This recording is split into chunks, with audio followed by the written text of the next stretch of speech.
Tonight, strong reaction to an Ottawa court sentencing. The judge issued an incredibly thoughtful, well-reasoned, and compassionate decision that I think recognized the harm that was caused by the offense. The man who pleaded guilty to defacing the National Holocaust Monument gets time served and is now on probation.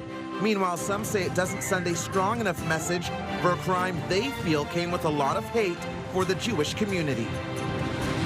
The Ottawa Hospital bursting at the seams. Sore throats, they're not coming down. They're increasing and increasing every day. Complaints have poured in about hallway health care, but the general has had to go beyond the hallway and into the ambulance bay. Plus, been cut by car, trucks, and everything. The jaw-dropping crash caught on camera in Quebec. They're made like a triangle like that. They can act as a launch pad. A vehicle goes over a Gatineau bridge and is now shining a dramatic spotlight on winter driving safety.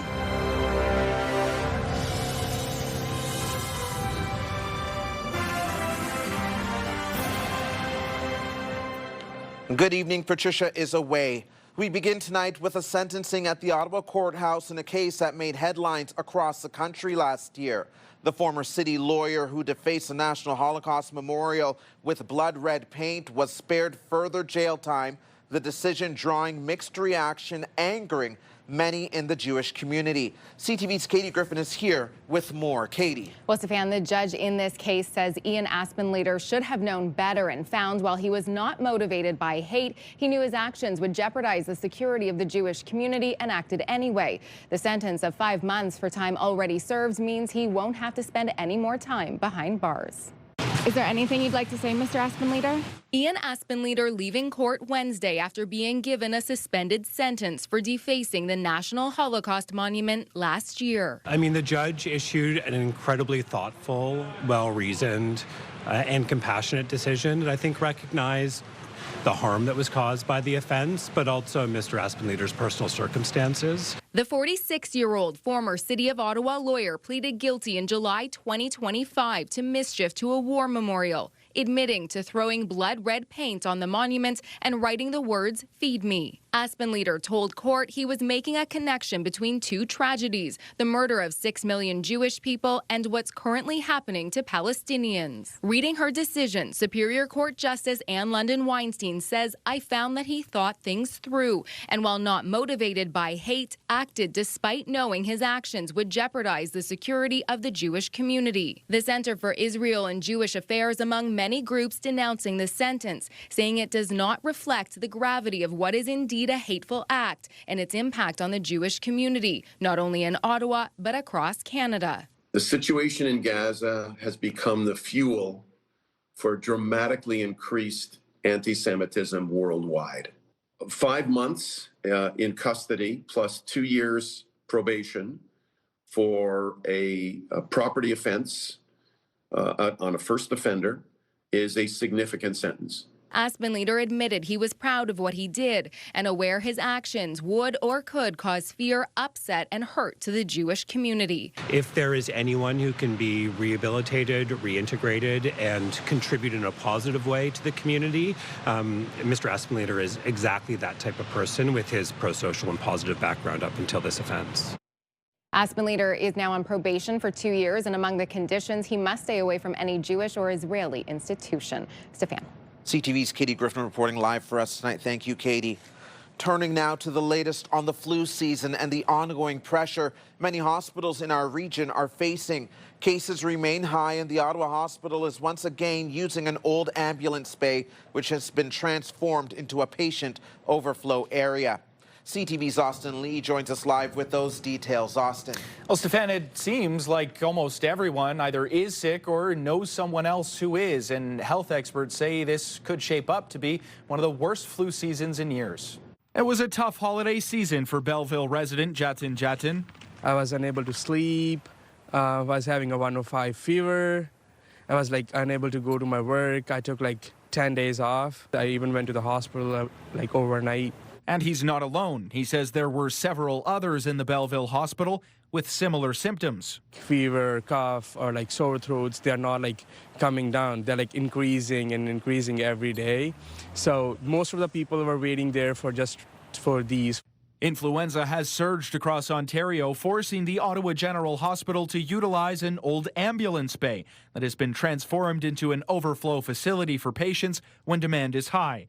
But for now, things appear to be stabilizing. Right now, I'm seeing a bit of a downturn. However, that's not to say that we're not out of the influenza season. It's still high. In a statement to CTV News, a spokesperson for the Ottawa General Hospital says they have prepared several temporary, unconventional spaces to help improve ambulance offload times and patient flow throughout the hospital, including a dedicated space at the General campus in the former ambulance bay, adding that space has capacity for up to 20 patients and allows us to care for patients awaiting admission while preserving access to the emergency department for new arrivals. The hospitals are still, at a very, very high level of work and admissions and so on. Up to 10 to 15% of all cases that are even seen in emergency room or admitted are respiratory, and most of them are flu. And although flu cases appear to have reached a plateau for now, this is influenza A that we're seeing, and typically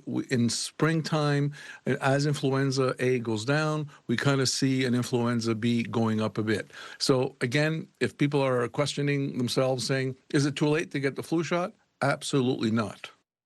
And Dr. Rumiliota says in recent weeks, following messaging that the flu is particularly hard on children, health officials in Eastern Ontario are seeing an almost twofold increase in kids getting the flu shot. Stefan. CTV's Austin Lee reporting live for us. Thank you, Austin. You can scan the QR code on the bottom of your screen to link to us online or visit ctvnewsottawa.ca. We have more details on the flu season here in the capital region. A dramatic crash in Gatineau is raising questions about winter driving safety. A driver lost control and the car went right over the side of a bridge, plunging towards the river below. And the entire incident was captured on camera. This happened Sunday morning on the Draveurs Bridge over the Gatineau River. CTV's Dave Charbonneau has more. This is the moment a car loses control on the Draveurs Bridge in Gatineau. Watch as the vehicle clips another from behind. That vehicle then veers sharply to the right, flying over the side of the bridge into the Gatineau River. Remarkably, the driver was not seriously injured. The ice was thick enough, so free-flowing water was not an issue. For some who live right next to this bridge, this was no surprise. The bridge is safe, is clean. They don't clean the side there enough. Elise Lagacé says she drives across Draveurs Bridge regularly, always with precaution. Do you drive on that bridge? Yes. Does it make you nervous? No. No. Okay. I take my road and I stick on it and goodbye. Yeah. Vehicle debris still sits below the bridge where the car crashed on the ice. Road safety experts say winter conditions can quickly turn dangerous, especially on bridges. It could be very dangerous. This is why people should be careful in the winter. Don't underestimate what can happen if you hit one of those. CAA says the concrete barriers along bridges can sometimes make crashes more severe, and especially if there's snow accumulation. I was head of the accident investigation unit for Montreal Police for 5 years. That's the type of thing you can see, because the way these jerseys are made, if you slip the way they're made, like a triangle like that, they can act as a launch pad if you hit them at the proper angle. It's a fine bridge. Just the people that are driving too fast on the bridge. Other drivers say speed is a bigger problem than the bridge itself. Have you ever had a scary experience on this bridge? Oh, a lot of time. Been cut by cars, trucks, and everything. With the bridge spanning the Gatineau River, experts say drivers need to watch for changing conditions. People forget that it could be very slippery, particularly if you're over a structure that's over a river or a water thing. With the condensation, the black ice is another thing to watch out for. Quebec's Ministry of Transportation confirms the highway was clear at the time. Police say they continue to investigate the crash. Dave Charbonneau, CTV News. Still to come on CTV News at 6. A lucky ticket holder may have been pinching themselves with this announcement. We'll tell you who won the grand prize in Chio's Dream of a Lifetime lottery a little later.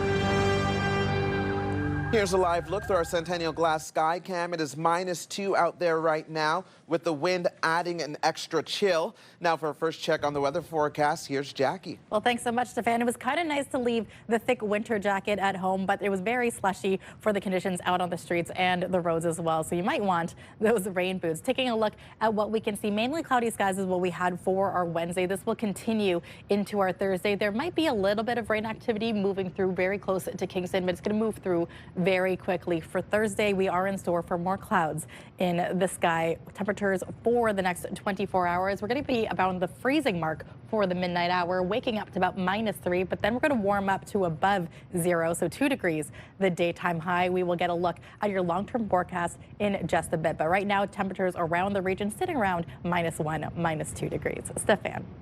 Thank you, Jackie. OC Transpo has pulled some of its new Paratranspo buses off the road after the heat stopped working this winter. They were only put into service back in June, but already users are raising concerns and say they feel like their voices aren't being heard. CTV's Leah LaRocque is live in studio with the latest. Leah.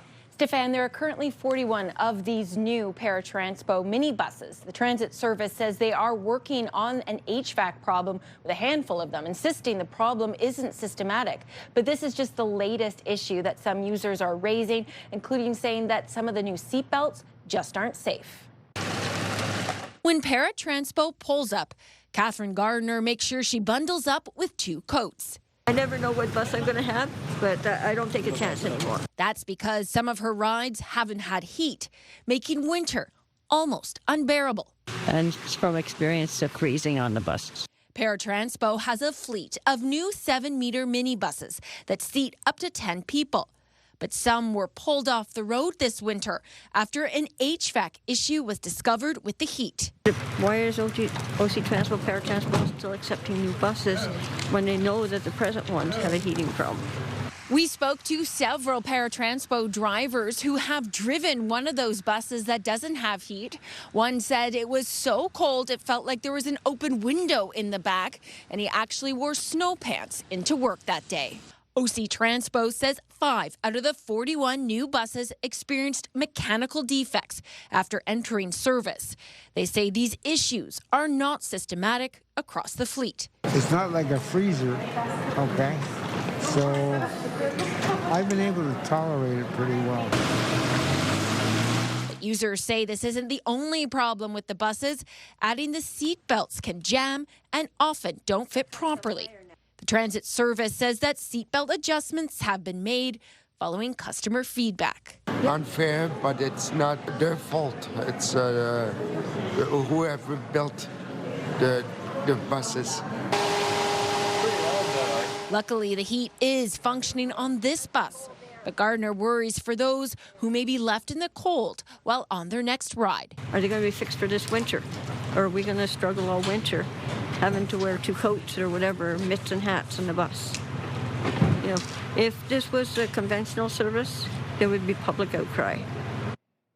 Heat is a mandatory requirement on OC Transpo. The transit service also says one air conditioning issue had to be fixed. All repairs are covered under manufacturer warranty, and there is no cost to OC Transpo. Stefan. CTV's Leah LaRocque reporting live for us tonight. Thank you, Leah. In other news, one person is dead after a head-on collision just outside of Kingston. The crash happened this morning around 11:30 on Taylor Kidd Boulevard near Coronation Boulevard. A passenger in one of the vehicles was pronounced dead at the scene. The 2 drivers were both brought to hospital, one with life-threatening injuries and the other as a precaution. The cause of the crash is still under investigation. Here in Ottawa, emergency crews are at the scene of a rollover crash on Saint Laurent Boulevard. It happened around 3:30 this afternoon between the highway eastbound off-ramp and Tremblay Road. Video captured on city traffic cameras shows a car flipped upside down on the side of the road. The driver was brought to hospital with serious but non-life-threatening injuries. There are still road closures in that area right off the 417.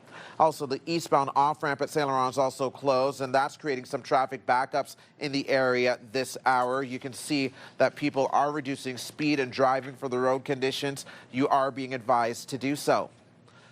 We are following developing news out of the U.S. tonight and a warning to viewers. The video in this story may be disturbing to some. A woman is dead after she was shot by an immigration and customs enforcement officer in Minneapolis, and the shooting was captured on camera.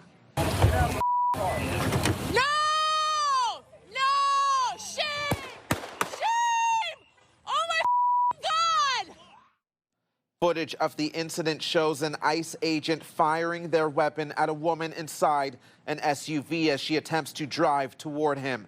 The vehicle then crashes into the side of the road.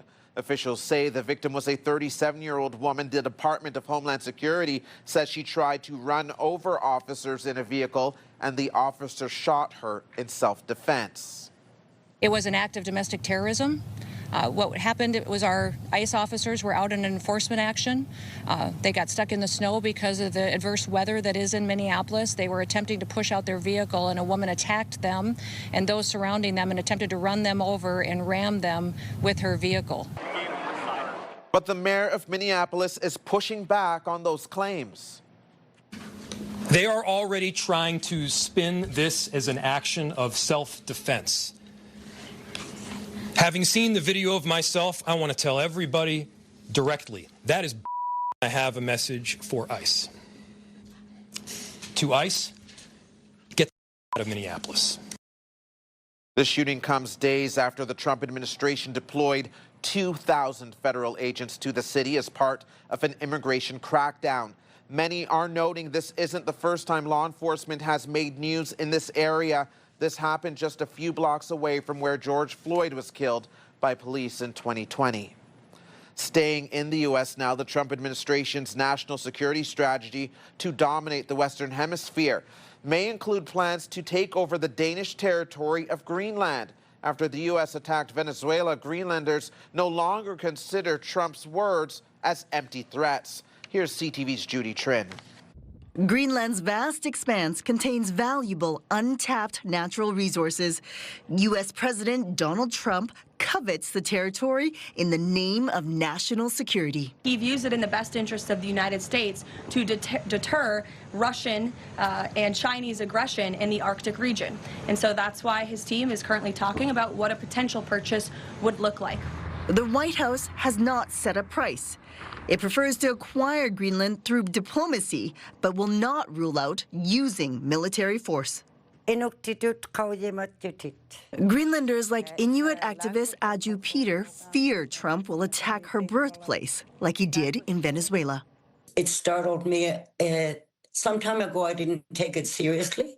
But now seeing what the President of the United States can do, it's a real threat. The semi-autonomous Danish territory is home to 56,000 people, protected by NATO. If the Americans attack or try to annex Greenland, Denmark will have to invoke Article 5 in NATO that says that NATO countries have to come and help us against that attack.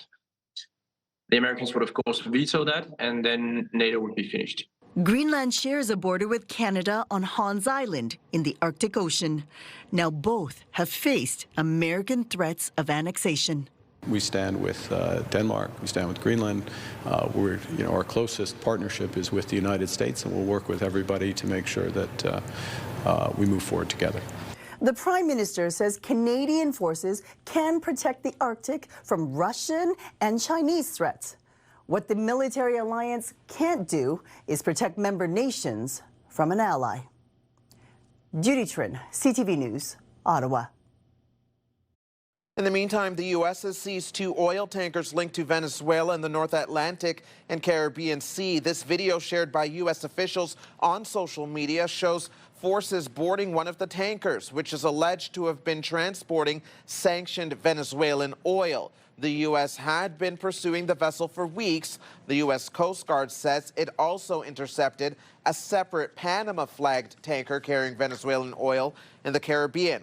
All this comes amid President Donald Trump's demand for more American access to oil coming from Venezuela. We are in the midst right now and, in fact, about to execute on a deal to take all the oil. They have oil that is stuck in Venezuela. They can't move it because of our quarantine and because it's sanctioned. We are going to take between 30 and 50 million barrels of oil. We're going to sell it in the marketplace at market rates, not at the discounts Venezuela was getting. That money will then be handled in such a way that we will control how it is dispersed in a way that benefits the Venezuelan people, not corruption, not the regime. The Trump administration says it plans to control Venezuela's oil sales indefinitely. When it comes to Canadian politics, Prime Minister Mark Carney will be heading to China next week. The visit will take place from January 13th to the 17th.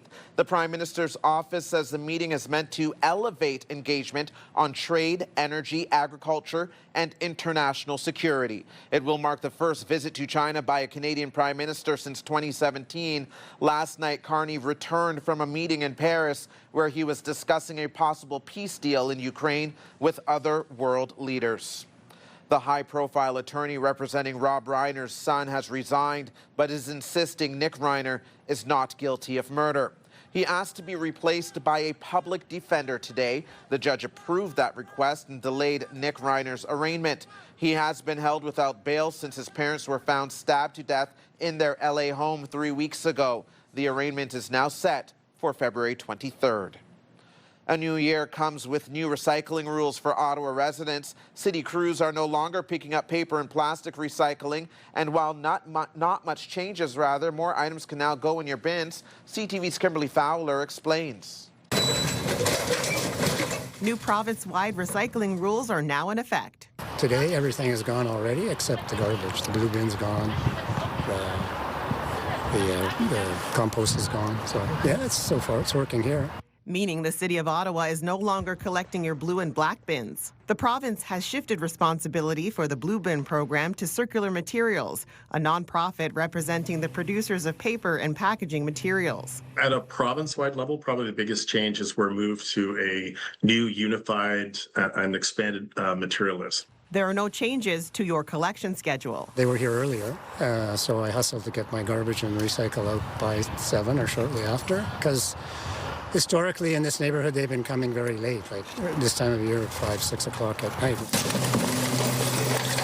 As of January 1st, what can and can't go into your recycling bins is now the same for every municipality across Ontario. I think that would make it a little easier for people to know what they can and can't recycle, really. Residents can now put more items in the recycling bin, including plastic bags, chip bags, and bubble wrap, as well as takeout containers, hot coffee cups, and toothpaste tubes. But items like this, alcohol bottles and hazardous waste containers, aren't supposed to be in the recycling bin. The province's goal is to reuse recyclable materials multiple times, deferring waste to landfills. Kimberly Fowler, CTV News. We have more details on what residents need to know about the recycling changes. You can find that on our website, ctvnewsottawa.ca. Welcome to your new home.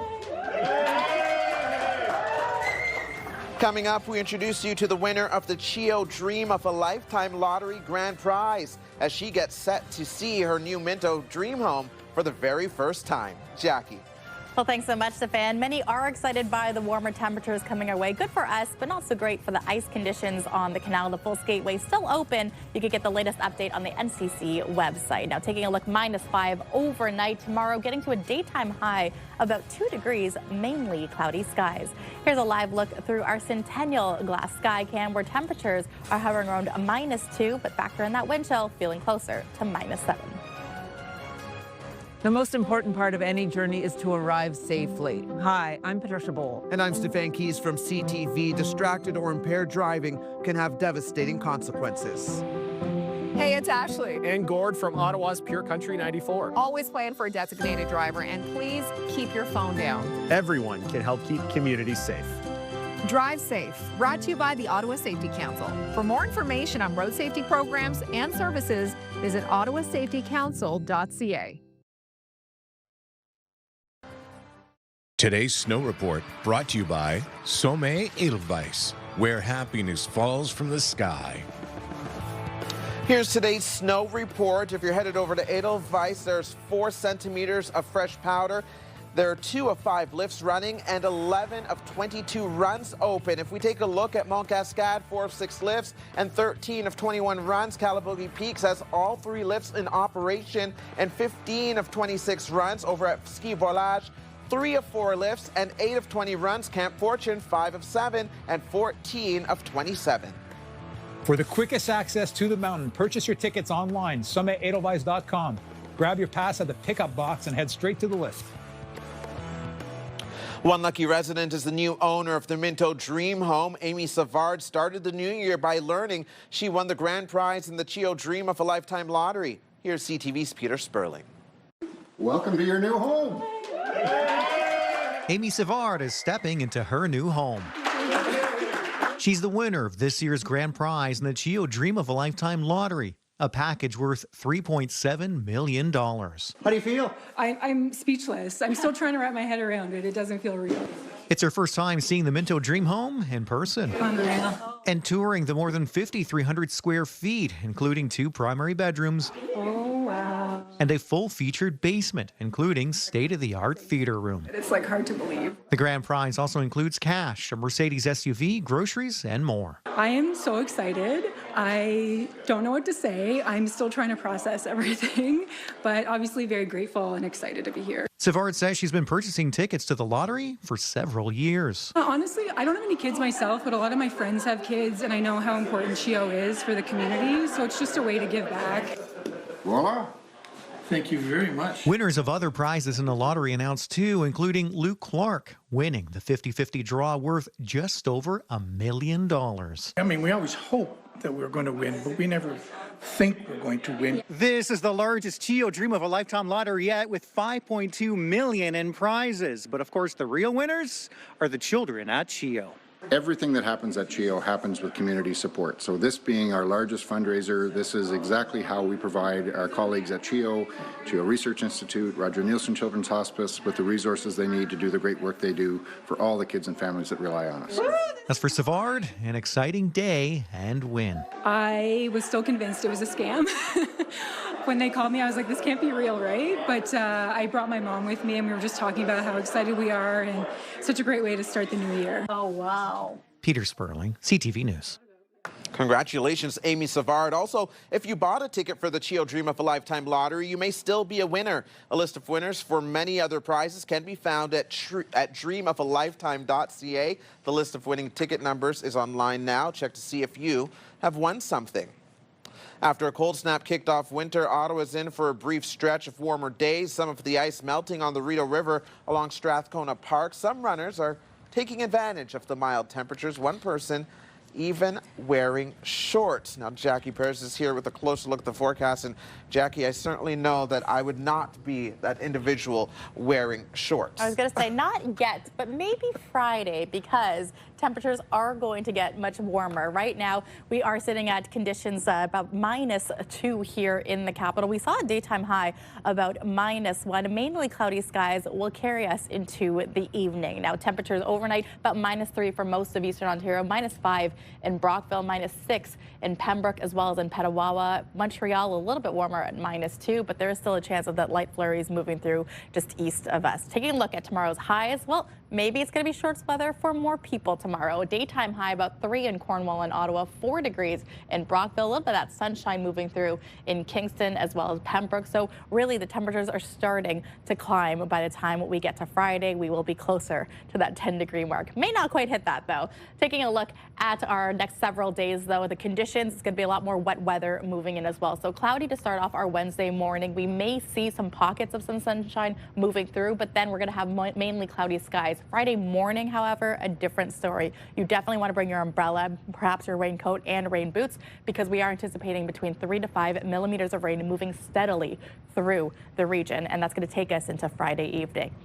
Taking a look across the country now, temperatures not just here in Ottawa, but really for most of the country, the temperatures are getting much warmer. Around the freezing mark for parts of Fredericton and Charlottetown. Here you can see Quebec also sitting around -3. It's 3 and 4 degrees in southern Ontario, and even Timmins, Thunder Bay, temperatures in northern Ontario sitting around -3, -4. So really across Canada, even in the prairies, especially close to the border here, you can see that temperatures are hovering around the freezing mark. Where is it super cold? -26 27, Yellowknife, Baker Lake sitting at minus 24. So I'm loving our milder conditions here in the capital. Now the 7-day forecast brought to you by Davidson Hearing Aid Centers, celebrating over 80 years in family business. Daytime high for tomorrow, we're going to reach a nice 3 degrees. Minus 6 is the overnight low. And then Friday, we are looking at temperatures getting to be about 7 degrees. Things are going to start to get back to seasonal conditions by Saturday. And really, for most of the rest of starting next week,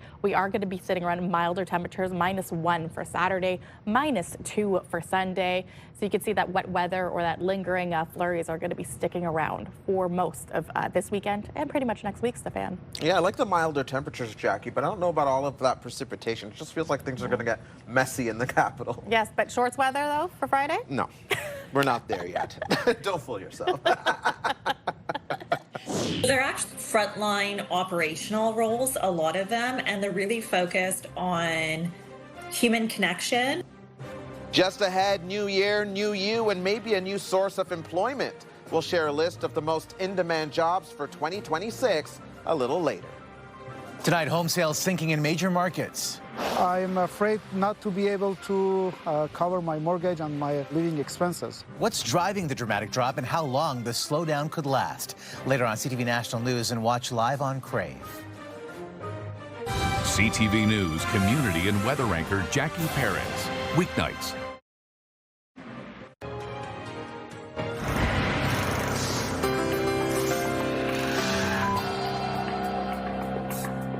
In tonight's Big Picture, Lego is showcasing a piece of its future with its first ever smart brick. And I can engage these two in battle. And you can see the registration here on this brick. The new light-up brick contains a chip and a speaker, allowing it to interact with whatever design it's a part of, like this Star Wars creation. Lego showed off the innovation at the Consumer Electronics Show in Las Vegas. Reaction from fans has been underwhelming so far, but the company says the new tech is here to stay. Now, some other stories you need to know right now. Ontario Provincial Police are reminding driving instructors they also need to follow the rules of the road. Officers stopped this vehicle during rush hour traffic on Highway 417 near Moody Drive this morning. OPP say the driver, who is a driving instructor, was spotted scrolling through their phone while it was attached to the dash. The driver's now facing a $615 fine, 3 demerit points, and a 3-day driving suspension. They're actually frontline operational roles, a lot of them, and they're really focused on human connection. A Canadian recruitment agency has released a list of the top 15 most in-demand jobs for 2026. According to the agency, the top 5 jobs companies will be looking to fill are sales associate, administrative assistant, customer service representative, accounting technician, and receptionist. Nurses, pharmacy technicians, and dental assistants are also in the top 15, as well as the position of forklift operator.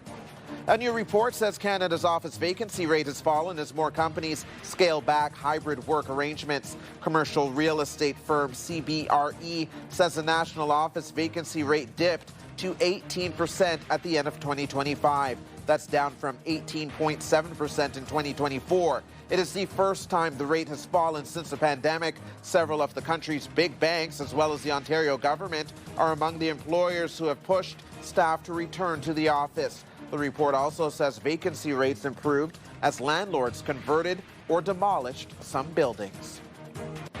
Tim Hortons has signed its first ever partnership with the Canadian Olympic Committee. The deal will last 8 years, with a similar agreement with the Canadian Paralympic Committee set to last 3 years. The partnership means Canadian athletes, coaches, and their families will have Tim Hortons coffee available when they compete in Italy in February. There will also be Olympic-branded packaging for items each time Canada wins a gold medal. The company says members of its loyalty program will receive special offers. Downhill with a shot fought off the rebound. They score! Dylan Cousin! The Sens are back in action tonight, hoping for a win after Monday's loss against the Detroit Red Wings on home ice. They're on the road facing the Mammoth in Utah. It's a late game tonight because of the time zone. Puck drop is 9:30. You can catch the action on TSN. My dad, who is 6'3", So he's tall, but not like abnormal human height. Physically not be able to fit in the seat. Just ahead, WestJet passengers speak out about the airline's seating changes and shrinking legroom. Get the latest live local breaking news. Sign up now for our morning and evening CTV News Ottawa newsletter. The best local content from CTV News, Your Morning Ottawa, and News Talk 580 CFRA. Get it all in one place.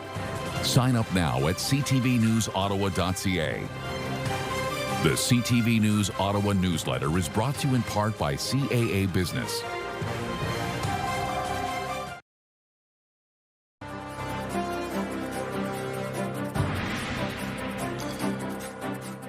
Well, WestJet recently announced a cabin redesign to add more seats, but passengers say it means less legroom.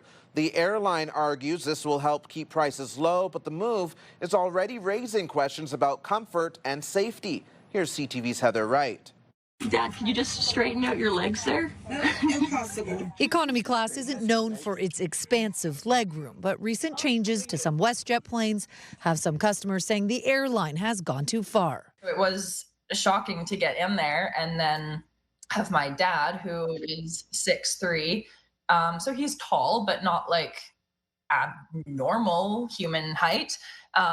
Physically not be able to fit in the seat. Mom, how about you? Amanda Schmidt posted this video to social media showing just how cramped their WestJet flight from Edmonton to Toronto was. You can hear us joking and laughing in the video because it was like, it felt like a joke. But the Schmidt family says not only were they uncomfortable, they also felt unsafe. In the fall, WestJet announced a new cabin configuration to offer different prices for seat selection and says the changes were rigorously tested and comply with all safety standards.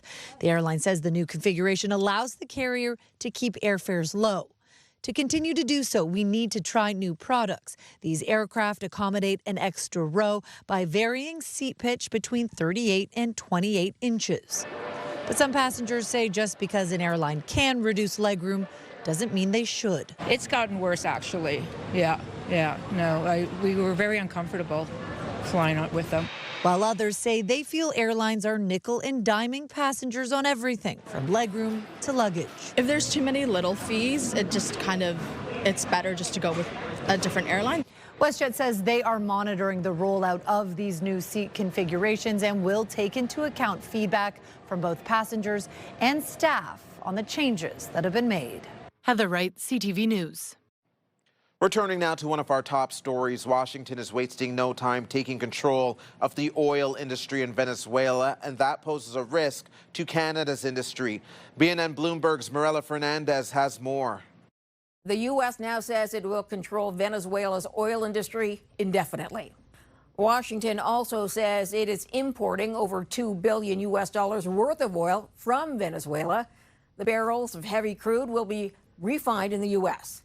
The news sent the global price of oil down today, but Canadian crude has been slipping all week, with concerns that the heavy, sour crude Venezuela will export will compete with similar Canadian product.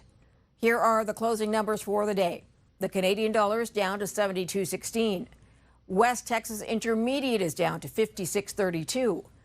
Western Canadian Select down over $1 to 43.05. And the TSX lost 271 points today, but remains above 32,000.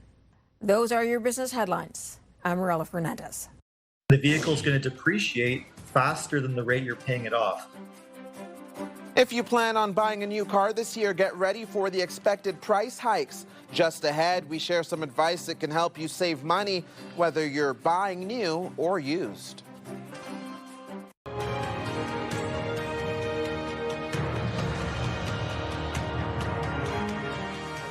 New vehicles are becoming a luxury item for many drivers as car prices hit record highs with little relief in sight. But many of us need a vehicle to get around, so if you have to buy one, there are things you can do to try and save money. CTV's Pat Foran shares some tips.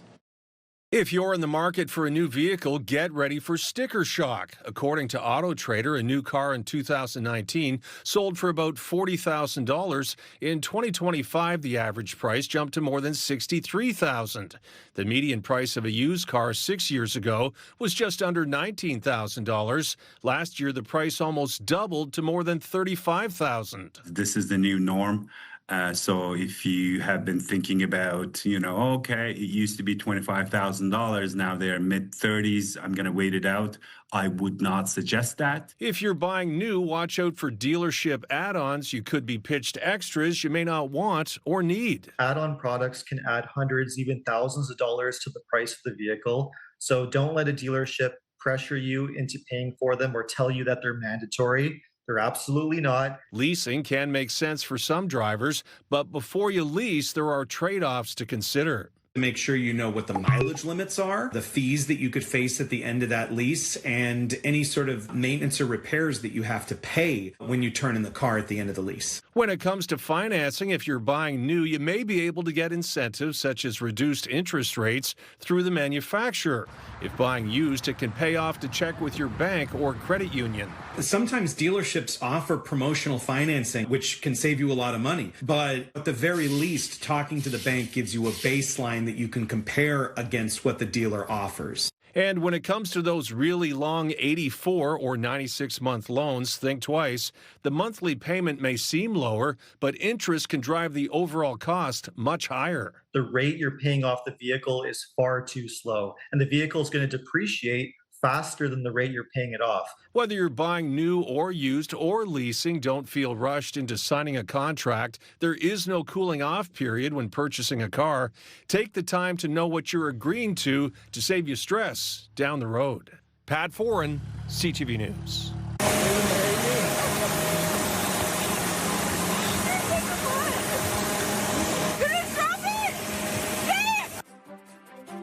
You may want to think twice about proposing on a bridge if you're afraid of heights. Just ahead, we'll share the story of a man who dropped the ring while proposing to his girlfriend. Oh, Jackie.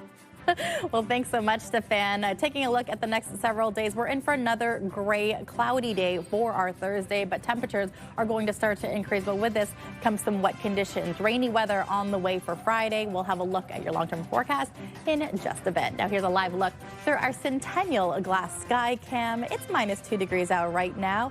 The holiday lights glowing along Wellington Street here in downtown Ottawa. The National Capital Region is jam-packed with incredible experiences you don't want to miss. Hey, I'm Sanaya Taylor, your iHeartRadio Weekender, powered by Barrhaven Ford. Get the inside scoop on all the biggest and best events every Thursday, Friday, and Saturday on CTV Move 100, Pure Country 94, TSN 1200, and News Talk 580 CFRA. iHeartRadio Weekenders is powered by Barrhaven Ford, Ottawa's newest and largest Ford dealership, and Ontario's #1 Ford EV dealer.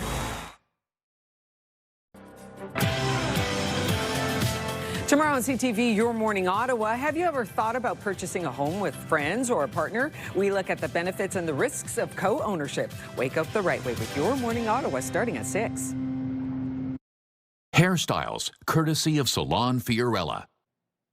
Here's a recap of the top stories we're following right now. And the judge issued an incredibly thoughtful, well-reasoned, and compassionate decision.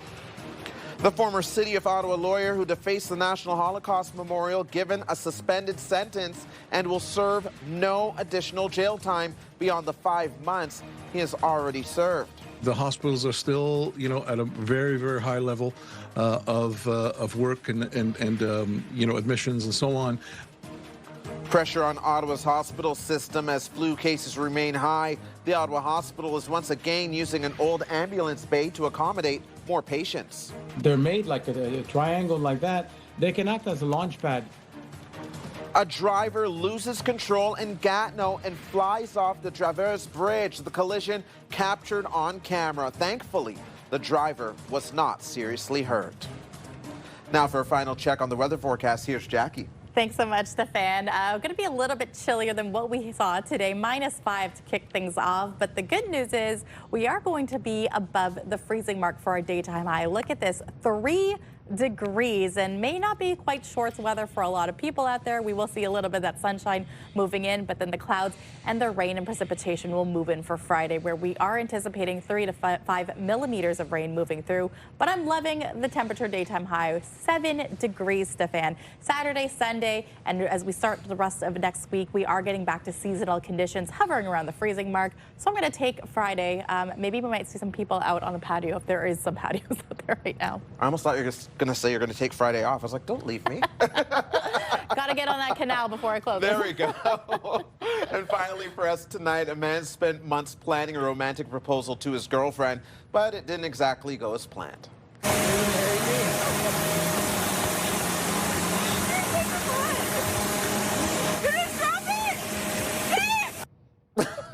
Oh no, Trevor Van Camp got down on one knee on the Sky Bridge at Boyne Mountain in northern Michigan, but he dropped the ring. It went through a grate on the bridge and fell more than 36 meters to the snowy ground below. He says his hands were shaking because he's afraid of heights, Jackie. And he was probably nervous too. Of course, it's a big moment. They spent more than 2 hours looking for the ring but couldn't find it. Thankfully, a snow-making supervisor stepped up to help. He used a metal detector and eventually found the ring. Very lucky. So it was a happy ending. She said yes, I think, right? I mean, she was wearing it. Yeah, there you go. No, but I was like, that's gone. That's a goner. Who knows? No. You gotta have a little faith, Jackie. Note to self, don't propose on a bridge. Especially if you're afraid of heights. Or on a dock. Or near the edge of a cliff. That is CTV News for tonight, everyone. Thanks for watching. Have a good one.